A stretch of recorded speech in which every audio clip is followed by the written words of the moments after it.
So, how about that GQuuuuuuX, huh? That was a wild trip end to end. Now, this isn't going to be a full review or anything like that, since I'm still sitting with kind of what it means and waiting to see what the actual fallout of it is. But I do have a couple of things that are in my head that I feel like aren't earth-shattering, but worth making note of. Spoilers ahead, as you may imagine. First of all, I think I've made reference to the whole inmates running the asylum a number of times over the course of my video, but just to refresh. Anime is being made by people who like anime, and that doesn't always mean that they're making shows that are good. They're making shows that they want to see.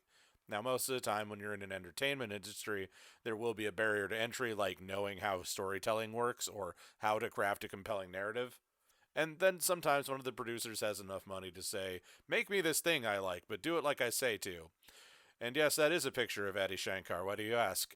There are two extremes of how that works, of course, and things usually fall in the middle. But just to put you in the headspace. The people who write a lot of anime and manga right now are people who enjoyed anime and manga back when they were kids, when the medium was young, and some of them learned why it was effective, and others of them simply remembered that it was effective and wrote the story down in rote fashion. So rather than putting in the work to remember why Four Murasame was an effective and tragic character, they just equate, say, Sad Girl with Psycho Gundam. We as the audience recognize that it's almost more of an illusion than it is a character, but it's plugging in a character archetype and kind of letting us do the mental lifting on what that means. The story is written like this because that is how the story is written. The efficacy can be lost when it's memorization and repetition rather than taking time to develop the character. That being said, Gundam is not something that functions particularly well at large scale and short episode counts. At small scale, like telling a personal story between a kid on side 6 and watching the end of the war through his eyes, 6 episodes is enough. A series of adventures following a single unit is fine for 12 episodes. A show grappling with the Zeon victory in post-war reality, the political machinations of a still active and squabbling Zabi family, extremely psionically active new types, multiverse dispersal and timeline shifts, and the way that youths are tasked by adults with trying to secure a future that they never asked for and had no say in. That needs a few more episodes to get the whole gravity of it. And while bringing in a group of previously mostly established characters is fine, it leaves the newer characters high and dry. See Seed Destiny on that. Why is Nyan? Why is Machu? Why is Shuji? It was kind of interesting to see Ensign Xavier, whatever his name is supposed to actually be, go through what would have been a full 3-episode mystery arc in the space of half an episode, but this show goes at faster than light speeds, really to its own detriment. Like, I wonder if they were actually told they were going to get 24 or 26 episodes and then just didn't.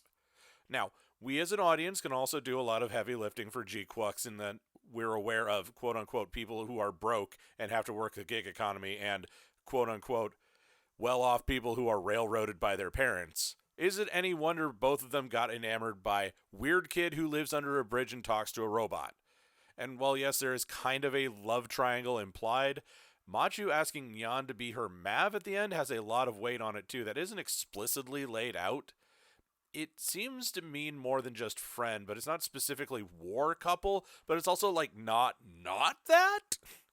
And with Shuko, the idea of burning through Mavs is kind of frowned upon in the same way someone who just uses people like stepping stones and discards them is. It's a lot.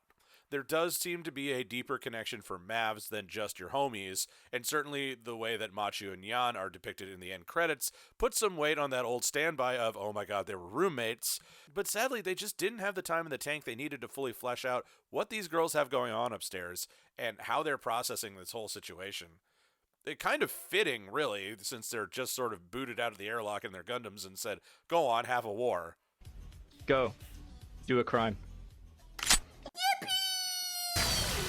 But once the show has Machu and Yan in their Gundams, somewhere in the middle, about 6 to 10 episodes seems to have gotten cut. Since they made a big deal about clan battle in the opening of the series, but then drop it like a bad habit once the main thrust of the plot goes down. Admittedly, the show dropping everything and conscripting the main characters isn't terribly unrealistic, but we're not talking about reality, we're talking about storytelling.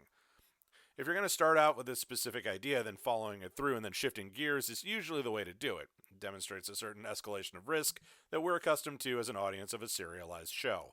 That is a structural issue more than anything, and would have been alleviated by the addition of a couple of episodes to shift gears, rather than Machu pulls a gun on Anki. It's a great trust broken moment, sure, but it just comes at you like a meteor.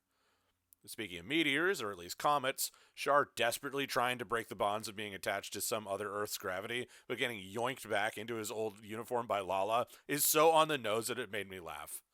Well, I guess this is how she remembers me, and by she, I mean the entire staff and viewing audience. Whoopsie!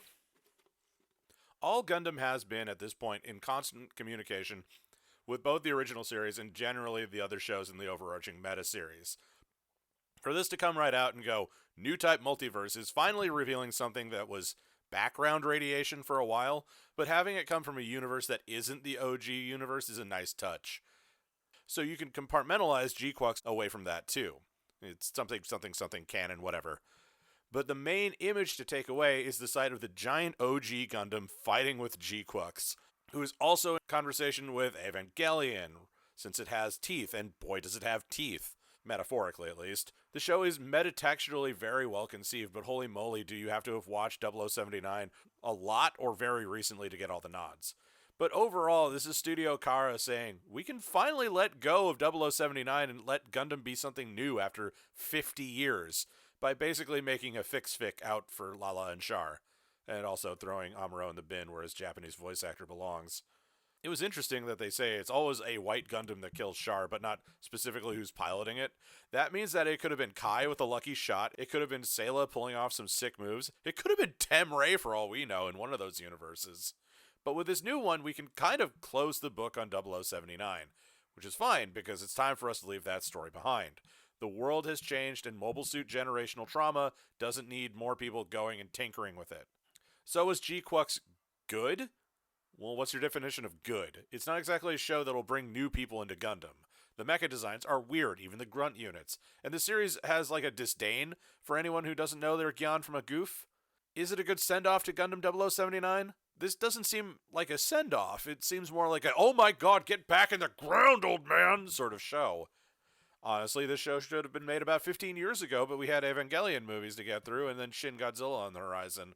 Anime as a whole wasn't ready for the conversation to be had until that was done, and until Shin Godzilla and then Shin Kamen Rider and Shin Ultraman all landed like they did.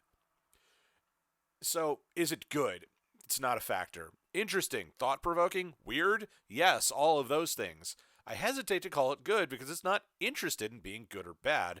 It's interested in saying what it did and then kind of calling it a day. Will we get a second season or a movie? Well, if we do, I hope we don't actually see Char or Lala in it. The post-Zeon Victory world without the zombies in it has enough teeth on its own to be interesting. But I'm perfectly happy leaving it lay. That's the whole message of GQuuuuuuX, really, learning to let go. Lala couldn't let go of Char and saw him die dozens, maybe hundreds, or even thousands of times. Chalia couldn't let go of Char and spent the tail end of his career chasing him, only to put on his mask at the end. Nyan and Machu couldn't let go of Shuji and almost nuked Earth because of it. There's a concept in Japanese art called mono no aware, which may be familiar to those of you who played Ghost of Tsushima. It's the idea that the things that are the most fleeting are the most beautiful. By contrast to that, chasing after something that's already gone will just lead to more misery down the road. I think the anime industry as a whole could do well with letting go of 0079. I know I can always go back to it, but I don't need it to dominate the whole space as it has.